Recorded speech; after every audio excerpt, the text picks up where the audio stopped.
एक गांव में एक किसान रहता था। उसका गांव के बाहर एक छोटा सा खेत था। एक बार फसल बोने के कुछ दिनों बाद उसके खेत में चिड़िया ने घोंसला बना लिया। कुछ समय बीता तो चिड़िया ने वहां 2 अंडे भी दे दिए।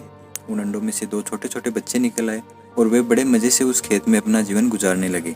कुछ महीनों बाद फसल की कटाई का समय आ गया। गाँव के सभी किसान अपने खेतों में फसल की कटाई में लग गए। अब चिड़िया और उसके बच्चों का वह खेत छोड़कर नए स्थान पर जाने का समय आ गया था।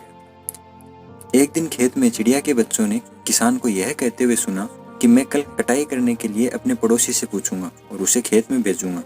यह सुनकर चिड़िया के बच्चे परेशान हो गए। उस समय चिड़िया कहीं गई हुई थी। जब वह वापस लौटी तो बच्चों ने उसे किसान की बात बताते हुए कहा, आज हमारा यहाँ अंतिम दिन है, रात में हमें दूसरे स्थान के लिए निकलना होगा। चिड़िया ने उत्तर दिया, इतनी जल्दी नहीं, मुझे नहीं लगता कल खेत में फसल की कटाई होगी। चिड़िया की कही बात सही साबित हुई। दूसरे दिन किसान का पड़ोसी खेत में नहीं आया और फसल की कटाई नहीं हो सकी। शाम को किसान खेत में आया और खेत में आने के बाद बोला, ये पड़ोसी तो नहीं आया, ऐसा करता हूँ कल अपने किसी रिश्तेदार को भेज देता हूँ। चिड़िया के बच्चे फिर से किसान की बात सुनते हैं और फिर से परेशान हो गए। जब चिड़िया को उन्होंने ये बात बताई तो बोली, तुम लोग चिंता मत करो, आज रात हमें कहीं जाने की जरूरत नहीं है। मुझे नहीं लगता कि किसान का रिश्तेदार यहाँ आएगा। ठीक ऐसा ही हुआ। किसान का रिश्तेदार अगले दिन खेत नहीं पहुंचा। चिड़िया के बच्चे हैरान थे कि उनकी माँ हर बात कैसे जानती है।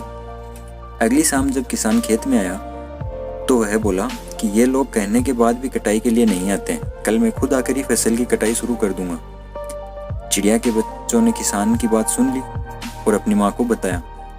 तब वह बोली, बच्चों अब समय आ गया है ये खेत छोड़कर जाने का, हम आज रात ही ये खेत छोड़कर दूसरी जगह चले जाएंगे। दोनों बच्चे हैरान थे कि इस बार ऐसा क्या है जो हम खेत छोड़ने के लिए तैयार हैं। उन्होंने पूछा तो चिड़िया ने बताया, पिछली 2 बार किसान कटाई के लिए दूसरों पर निर्भर था, दूसरों को कहकर अपने काम से पल्ला झाड़ लिया था, लेकिन इस बार ऐसा नहीं है। इस बार उसने यह जिम्मेदारी स्वयं अपने कंधों पर ली है, इसलिए वह अवश्य आएगा। उसी रात चिड़िया और उसके बच्चे उस खेत से उड़ गए और कहीं दूसरी ओर चले गए। अगर आप चाहते हैं आपका काम समय पर पूरा हो जाए तो उस काम की जिम्मेदारी आपको स्वयं लेनी होगी। दूसरे भी मदद उसी की करते हैं जो अपनी मदद खुद करता है।